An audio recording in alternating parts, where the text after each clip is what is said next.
Beleza. Então vamos embora. Gente, então vamos falar sobre leitura.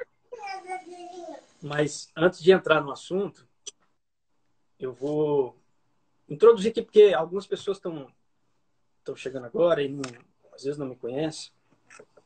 Conhece, assim, de ver a Luciana falar, né? Mas ela exagera muito, ela fala muito bem de mim. Exagero não. Mas eu sou professor e escritor e leitor.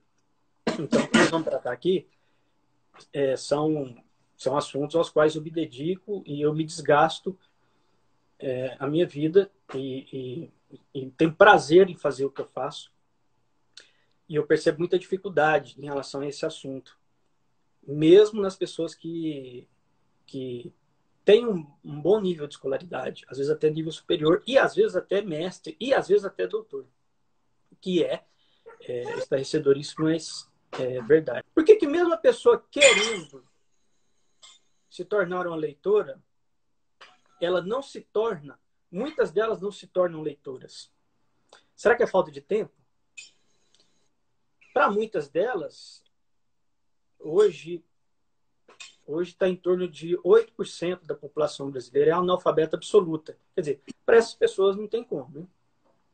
Mas para os outros 92%, assim, o universo desses 92% da população brasileira gostaria de se tornar um leitor. Quando eu falo leitor, não é aquele que decodifica o texto, sabe ler simplesmente, mas é aquele que lê, interpreta, entende, compreende, faz relações e tem prazer em fazer isso e está envolvido com essa atividade o tempo todo da vida dele.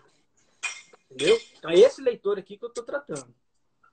Então, essa quarentena que nós estamos vivendo, dentre tantas coisas que ela tá promovendo que a gente mude, até formas de pensamento, formas de viver, né? Inclusive, no final, eu vou fazer uma aplicação aqui em relação à espiritualidade. Mas uma das coisas que essa quarentena está mostrando para muitos de nós é que os planos que muitos de vocês fizeram em relação à leitura no início dessa quarentena, muitos de vocês não estão conseguindo cumprir. Que tipo de plano? De leitura, por exemplo, que é o nosso tema aqui. Então, perceba que esse primeiro passo que eu vou apresentar para você aqui faz parte da vida, para qualquer coisa que você quiser fazer. Não só a leitura. Agora, se você falhar nisso, você vai falhar na leitura, você vai falhar em várias coisas. O problema é que as pessoas não têm o hábito, a disciplina de sentar, de estudar, de ler, não tem o desejo. E por não ter esse desejo muito forte, e aí que eu faço a primeira, como se fosse até uma provocação aqui, né? Que ninguém faz o que quer. Baseado em tudo que nós vamos ver aqui, você não faz o que você quer. Eu não faço o que eu quero. Então a gente faz o que quem quer. Então, a gente só faz o que a gente quer muito fazer. E é por isso que muitos de vocês não conseguem ter essa disciplina e ter esse hábito da leitura, porque você somente quer. Então, você só vai fazer qualquer coisa na vida aquilo que você quer muito. Então, eu tenho várias coisas que eu quero fazer. Muita coisa. E assim você imagina.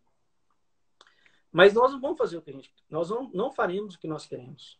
Nós vamos fazer o que nós queremos fazer muito. E aí que tá. E aí que a leitura vai ficando de lado, vai sempre ficando em segundo plano na nossa vida. E dessa forma, daqui a 10 anos, pode ser que nós nos encontremos, se a gente estiver vivo até lá, ou 1 ano, ou 10, ou 20, você vai virar para mim e falar assim, poxa, Luciano, aquele dia que eu te ouvi lá, e realmente eu sempre valorizei a leitura, eu sempre quis me tornar um leitor, uma leitora, mas eu não consegui. Por quê? Porque você não criou o hábito, você não tem o hábito de ter disciplina em outras coisas da vida, inclusive. Não estou dizendo que quem não é leitor não tem disciplina em outras coisas, mas é que quando você entende o mecanismo da forma que funciona o aprendizado, o conhecimento, como que vai se acumulando o conhecimento e as experiências da vida, você pode ter disciplina em uma área, na sua área profissional, você tem. Mas se você não entender como que se deu isso, como que se processou isso na sua vida, você não vai conseguir trazer a aplicação daquilo que você aprendeu na sua profissão para, por exemplo, a leitura. Então, eu baseei esse bate-papo nosso aqui em 2 textos que eu escrevi. Um no meu perfil lá de literatura, que o título dele é O que eu aprendi com o Romário jogador de futebol, enquanto ele jogava futebol. Tá lá esse texto, se você quiser ler, tá lá. E o outro texto está aqui, que é A Voz Audível de Deus. Então, a segunda parte eu vou tratar um pouco mais sobre esse texto ao qual está aqui nesse perfil. Então, um texto em cada perfil, eu vou trazer os 2 aqui para esse bate-papo. E lá no texto, estou falando lá porque é o outro perfil lá de literatura. Lá eu dei o exemplo do aprendizado de línguas. Então, quando você vai aprender uma segunda língua, ou se você nunca passou por isso, você sabe que há uma necessidade de dedicação, de tempo. E poderia dar vários exemplos, né? A arte, a música.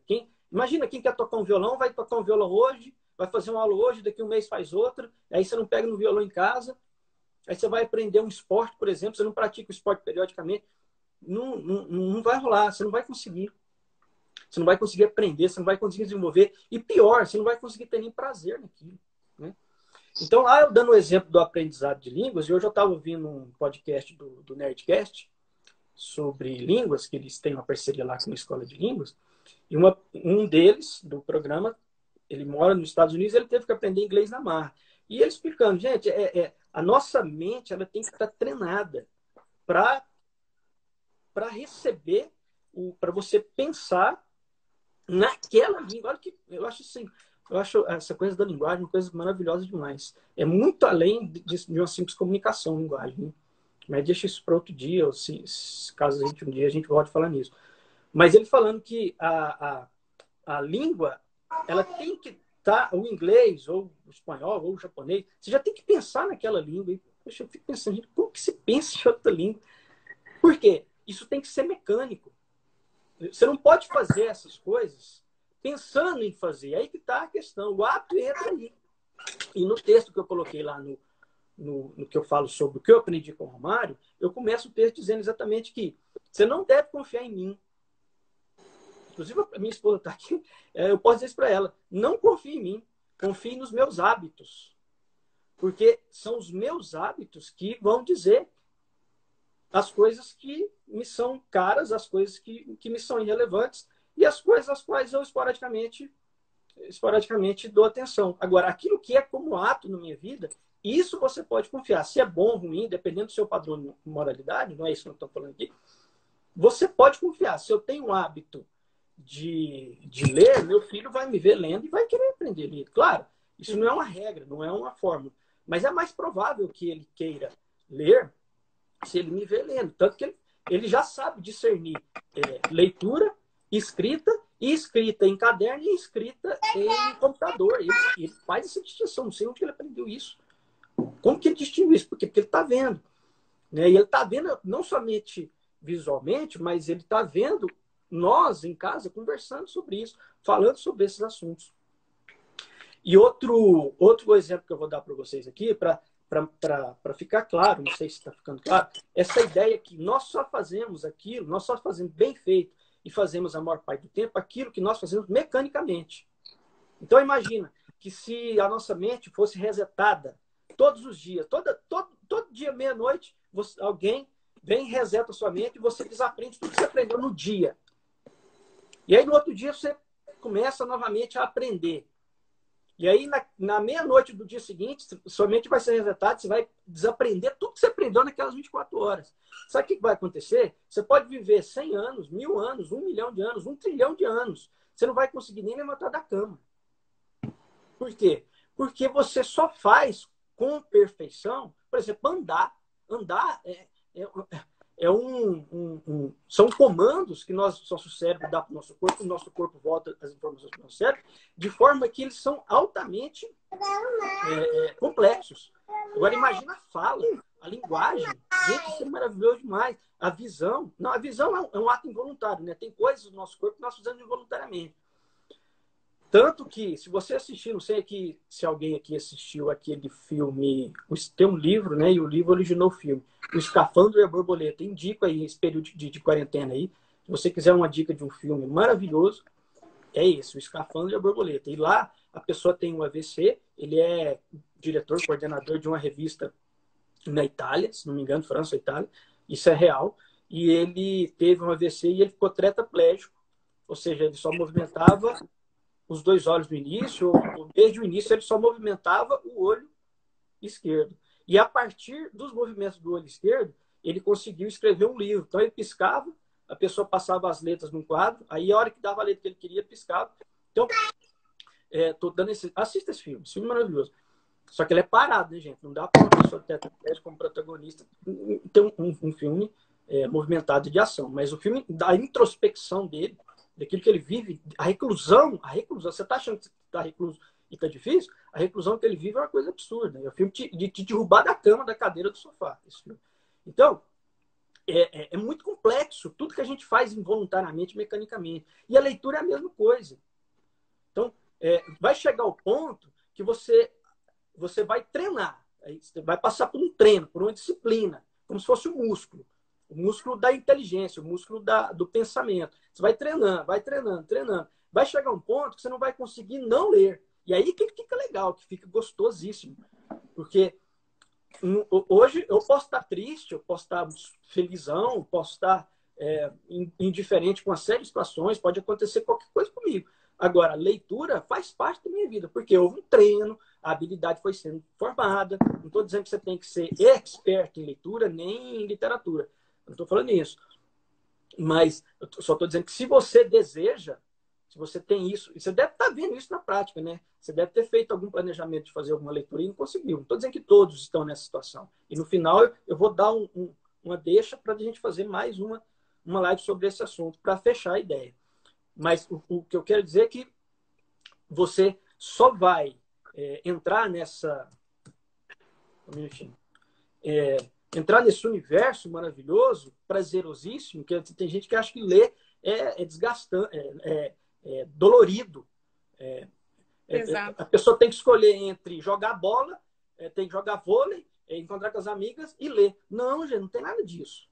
A leitura é tão gostoso e tão prazeroso como isso, e como qualquer coisa que você julgue ser prazeroso, comer, até dormir, né?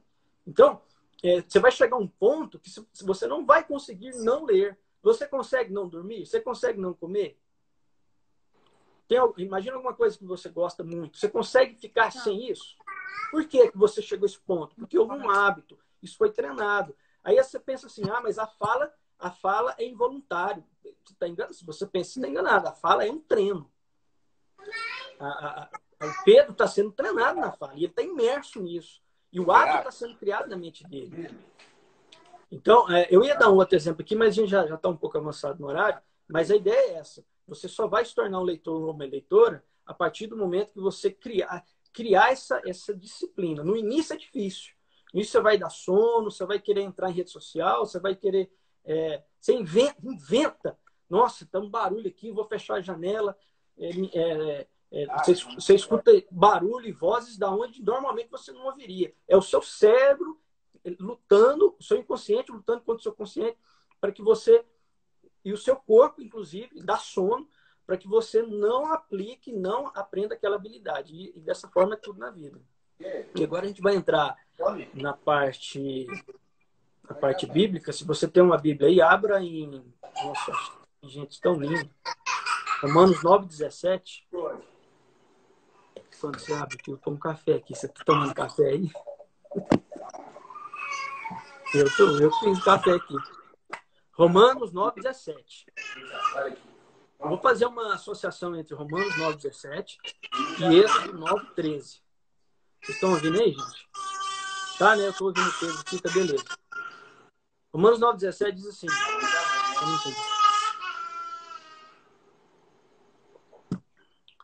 Romanos 9:17. Porque a Escritura diz a Faraó: para isso mesmo te levantei, para em ti mostrar o meu poder e para que o meu nome seja anunciado em toda a terra. Eu quero que você preste atenção na primeira parte desse verso.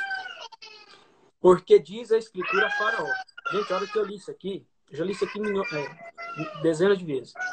E essa semana, eu fazendo a leitura diária, eu pensei, gente, tem um trem errado aqui, ué. Porque está dizendo que é a Escritura que diz. Não é escritura aqui, porque eu conheço o texto lá do Antigo Testamento, tanto que eu vou mostrar para você aqui. Lá não é escritura, um texto, um livro que diz. Lá é o próprio Deus que diz para Moisés. Tanto que lá em Êxodo 9:13, tá assim. Se não está claro ainda, daqui a pouco eu vou explicar. Calma aí, vou te explicar. Êxodo 9:13. Então disse o Senhor a Moisés. Peraí, nós temos dois problemas aqui. Então, Paulo, lá em Romanos, ele está fazendo referência a Êxodo 9:13, beleza? Está claro aí? Então, quando Paulo fala, é o evento lá de Moisés naquele confronto com o faraó, beleza? Então, quando Paulo fala, por que a escritura diz a faraó, ela está dizendo que um livro disse ao personagem faraó, certo? Em Êxodo está dizendo que o Senhor disse a Moisés. Lá está dizendo que foi Deus que disse, não para faraó, mas para Moisés. E aí eu fiquei, gente, estranho.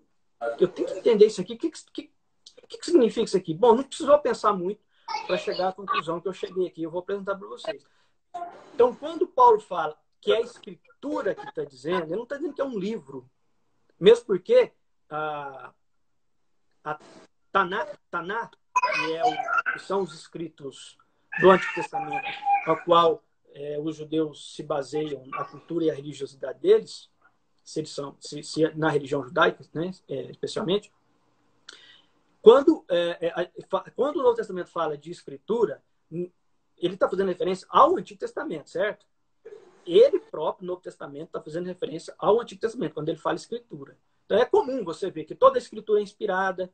Jesus dizendo, vocês não creem na escritura, então vá procurar na escritura sobre mim. Jesus falou isso para os judeus naquela época. Então, assim, o Novo Testamento é recheado, e esse é um assunto que me fascina, e eu estudo ele há vários anos, porque essa coisa de um livro ser a palavra de Deus, será que é? Será que apenas parte desses livros que são a palavra de Deus? Então, para mim, isso é um assunto fascinante. E as pessoas batem muito nisso, né? Bom, enfim, quando Paulo está dizendo que é a escritura, lá no Antigo Testamento fala que é o Senhor. Então, tá vendo que quando a gente vai ler os escritos bíblicos, a própria Bíblia está dizendo, através dos seus trechos que se circulam entre eles, uns explicando os outros, você entende que esses livros são a própria palavra de Deus, ao ponto de Paulo dizer que o que Deus estava dizendo, ele próprio era a escritura. Por isso que eu acho esse texto especialmente fascinante. Porque enquanto você atribui que alguns livros são palavra de Deus, já é difícil. Já é complicado para entender isso para as pessoas crerem. Mas quando o Paulo fala, olha, Deus é a própria escritura, e a própria escritura é Deus, isso é muito doido. E em Neemias, para fechar a ideia aqui, de como que é fascinante essa coisa da leitura, tão fascinante que Deus escolheu livros para falar conosco. Bom, pode ser que você não creia dessa forma, não tem problema. Tanto que eu apresentei no início dessa live os parâmetros aos quais nós iríamos caminhar aqui, e um deles é falar da Bíblia. Em Neemias, no capítulo 8, do versículo 1 ao 8, vou ler aqui para você. Estando os filhos de Israel nas suas cidades, todo o povo se juntou como um só homem na praça, diante da porta das águas, e disseram a Esdras, o escriba, que trouxesse o livro da lei de Moisés. Então, esse trecho de Êxodo faz parte do livro da lei de Moisés, que são os 5 primeiros livros da Bíblia lá. Eu parei, que trouxesse o livro da lei de Moisés, que o Senhor tinha ordenado a Israel. E Esdras, o sacerdote, trouxe a lei perante a congregação, tanto de homens como de mulheres, e todos que podiam ouvir com entendimento. Todos que podiam ouvir com entendimento. E leu no livro diante da praça, que está diante da porta das águas, desde a alva até o meio-dia. A alva é antes do amanhecer, inclusive. Amanhecendo ali no máximo. Então eles ouviram a leitura dos livros da lei, desde o amanhecer até o meio-dia, de pé, ouvindo leitura. Vamos brincar. E leu no livro diante da praça, que está na porta das águas, perante homens e mulheres. Aqui ele volta a repetir. Homens e mulheres que podiam entender.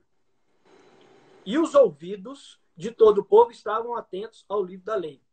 E Esdras abriu o livro perante a vista de todo o povo, porque estava acima de todo o povo, e abrindo-o, todo o povo se pôs de pé. Então é nesse momento que o povo se pôs de pé. Ele pegou o livro, abriu, e todo o povo se pôs de pé, em reverência àquele momento. E Esdras louvou ao Senhor, grande Deus. E todo o povo respondeu, amém, amém. Levantando as suas mãos, inclinaram suas cabeças e adoraram ao Senhor, com os ossos em terra. E Jesuá, agora é uma parte que pode não ser interessante nem de ler nem de ouvir, mas aguenta aí. E Jesuá, você já ouviu seus nomes na Bíblia? Já viu ou já ouviu falar? Presta atenção. E Jesuá, Bani, Serabias, Jamim, Acude, Sebetai,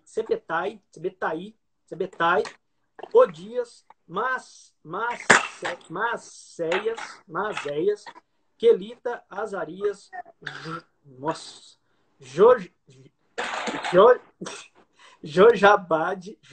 Josabade, Hanã, Pelaías e os levitas ensinavam o povo na lei. E leram no livro, na lei de Deus, e aqui fechando, e explicando o sentido, faziam que, lendo, se entendesse. Daqui a pouco eu volto nesse último verso aqui para a gente encerrar e eu abrir para vocês participarem, para vocês perguntarem, falarem. Participar, todos estão.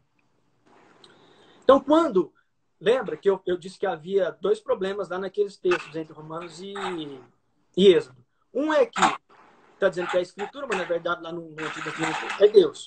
E depois, lá no Novo Testamento, está dizendo que disse a Faraó. E lá no Antigo Testamento está dizendo que falou a Moisés. Então, o que está claro aqui é que Moisés, ele era um mensageiro de Deus. Então, lá atrás, Deus falou com Moisés, Moisés falou com o Faraó. E aqui na frente, Paulo está dizendo que a Escritura é próprio Deus. E quando ele está dizendo para que Moisés fale, hoje ele está dizendo para que nós falemos. Então, essa é uma aplicação simples de entender em relação a esse texto. Tanto é que aqui no final, quando eu falei todos esses nomes complicados e desconhecidos, para a maioria de nós, inclusive para mim eles estavam explicando. Eles, não era só o Esdras, que era o escriba, e nem o Neemias, que era o governador. Porque o Neemias, o contexto aqui desse texto de Neemias, é que Israel tinha sido devastado pela Pérsia. E naquele momento, quem era o rei da Pérsia, ou o imperador, não sei, rei, né? O rei Artaxerxes, nossa, sabia de cada nome. Artaxerxes era o rei da Pérsia. O povo que tinha subjugado os israelitas, o povo judeu, e tinha devastado Jerusalém. E aí Neemias estava triste e se apresentou diante do rei, porque ele servia o rei em outra terra, lá na Pérsia. E Israel passou a ser domínio da Pérsia, antes dos romanos, dos babilônios e tudo.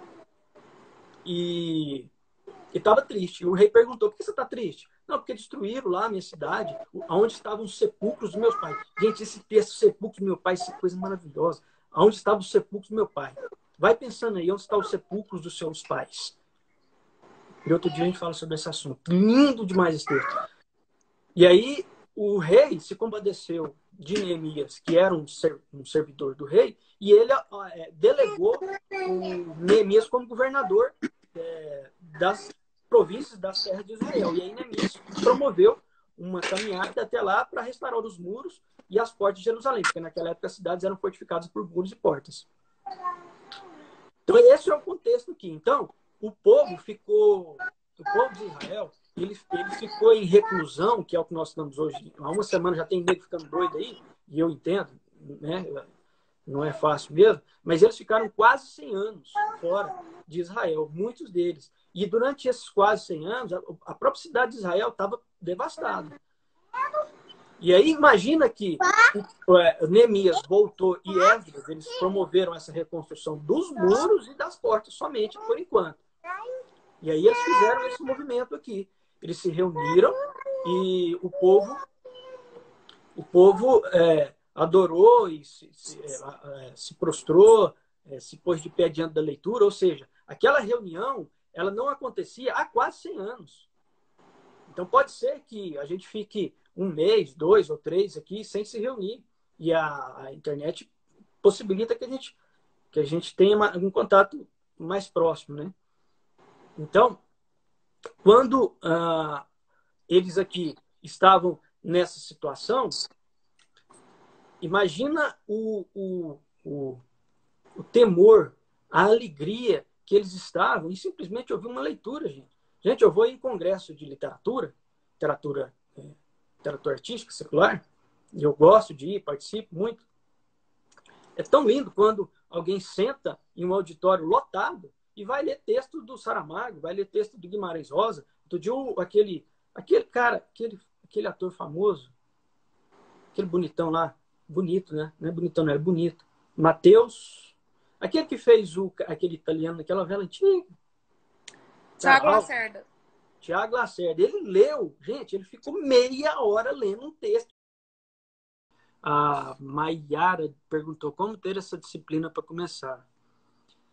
Então, qualquer coisa que você se dispõe a aprender e fazer, você vai em quem tem melhores condições de te orientar e cola nela. E que seja por distância, que seja por vídeo, que seja pela própria leitura. Como aprender a ler. Tem livro disso. Como aprender a ler. Tem aquela coleção... como é o nome daquela coleção? Para aprender a ler. Gente, pega qualquer livro dessa coleção para aprender a ler. É isso, Luciano? Ou alguém aí? É isso mesmo? Para aprender a ler? Para gostar de ler. Uhum. Qualquer livro dessa coleção que você pegar, dificilmente você não vai gostar daquela leitura. E se você não gostar, Maera, daquele livro que você começou a ler, deixa ele de lado. Não tem problema, não. Porque leitura é linguagem. E tem gêneros, inúmeros gêneros, aos quais você vai ter Acho que acabou. facilidade com um gênero e com outro não. Você vai gostar mais de um, de outro não. Então, você pegou um livro dessa série para gostar de ler e não gostou, passa para outro. Entendeu? Começa com leitura mais leve. E eu indico literatura mesmo. Né? Por que o título aqui é Primeiro Passo para se tornar um leitor? Eu poderia colocar Primeiro Passo para se tornar um leitor bíblico. Não. Ninguém vai se tornar um leitor bíblico se não se tornar um leitor antes. Por isso que há tanto fanatismo aí, tanta distorção dos textos. Gente, a Bíblia é um livro difícil. Estou aqui para te desanimar, não. A Bíblia é um livro difícil. Tanto é difícil, tá aí, ó. Doutora, eu estava vendo um vídeo de uma doutora esculachando a Bíblia. E eu vendo aquilo, eu pensei, gente, os parâmetros, os princípios que ela está usando para descredibilizar a Bíblia, ela não usa com o livro de Sócrates não, de Platão, que Platão falou sobre Sócrates, ela não usa para descredibilizar os livros antigos, nenhum. E se ela usar os mesmos princípios que ela está descredibilizando a Bíblia, que é um livro antigo, ela vai desconsiderar qualquer livro da antiguidade. Qualquer livro antigo, de mais de 500 anos para trás, quando não tinha imprensa. Então, assim, são coisas, às vezes até de erro grotesco de interpretação de texto, que um doutor, pela paixão que ele tem em odiar a religião e a Bíblia, a partir de comportamentos de religiosos que não condiz com a própria Bíblia que ele descreve, e aí a pessoa começa a aplicar princípios equivocados de interpretação simples de texto. Então, a Bíblia é um livro difícil. Não aprendeu então, lê a Bíblia, começa por Lucas, viu, Mayara? Não sei qual o nível de leitura que vocês aqui têm, mas para começar a ler a Bíblia, começa pelo livro de Lucas. Depois você volta lá, Mateus, Marcos, já leu Lucas, aí vai para João. Não, desculpa. Lucas e João. Oh, meu Deus. Lucas e Atos. Lucas e Atos. Vamos começar por aqui. Depois, você pode me chamar em inbox aqui, eu estou à disposição de vocês. Mas começa com Lucas e depois Atos, porque Lucas e Atos é o mesmo autor, que é Lucas. E literatura secular começa por essa coleção, para aprender a gostar de ler. E eu estou à disposição de vocês aqui, ok? Mais uma pergunta. Pode ir, né? Pode mais uma pergunta? Pode. Você entende que mesmo sendo protegido, a pergunta da Semiramis, Você entende que mesmo sendo protegidos por uma palavra profética, nós temos que ter estratégias como teve Neemias para falar com as autoridades? Sim, tem que ter inteligência. O Nicodemos fala, né, que nós somos diferentes, mas não somos estranhos. Então, você tem que ter inteligência, você tem que se preparar para conversar com essas pessoas. Por exemplo, então, exemplo, não sei se é chato, se acha chato dar exemplo pessoal, mas eu acho isso legal. Quando eu comecei, o Luciano está aqui, lembra? Quando nós começamos a dar letras em Goiânia, que eu vim de uma transferência de Goiatuba para Goiânia, e eu não fiquei, não entrei em debate com as pessoas lá, com professores, com colegas sobre o cristianismo. E assim, eles esculacham o cristianismo e os cristãos assim, do início ao fim, o tempo todo. E eu tranquilo, não estou ali para isso. E não sei, por um motivo lá, num bate-papo, o professor descobriu não, eu falei que eu era cristão. Rapaz, para quê? Nossa, ele pregou o ateísmo para mim 1 hora. Ele começou até a passar mal, tanta raiva que ele ficou. Resultado, eu fiquei quieto, calado, não discuti com ele. E aí quem entra a resposta à sua pergunta, né? Você tem que ter inteligência. E isso, claro, vem de Deus isso às vezes, né? Na maioria das vezes, ou o tempo todo. O seu preparo, Deus te capacita, né? Você se prepara, lê, estuda, tal, pensa. E Deus te dá sabedoria na hora. E eu fiquei 1 ano ou mais para voltar no assunto com esse professor, e eu estava numa sala, e eu estava fazendo uns negócios, algumas coisas para ele lá, que a gente está envolvido num congresso de literatura, e estava eu mais 3 doutores na sala. E um deles fez uma pergunta teológica para mim, que a esposa dele fazia pós-graduação em Ciência da Religião na PUC. E aí, cara, eu praticamente preguei o evangelho para eles ali. E eles me respeitaram. Por quê? Porque houve um convívio. A gente conviveu, nós nos tornamos amigos, né? São pessoas que eu admiro até hoje. E não é porque eles não são cristãos que eu vou achar que são endemoniados ou que está tudo perdido, está tudo no inferno. E só nós cristãos é que estamos com a razão o tempo todo e a gente não precisa deles. Nada disso. E aí eles ouviram o evangelho. Agora eles creram? Não creram? Falaram mal de mim nas minhas costas? Não estou nem aí. Não quero saber disso. Eu quero saber que eu tive a oportunidade no momento certo.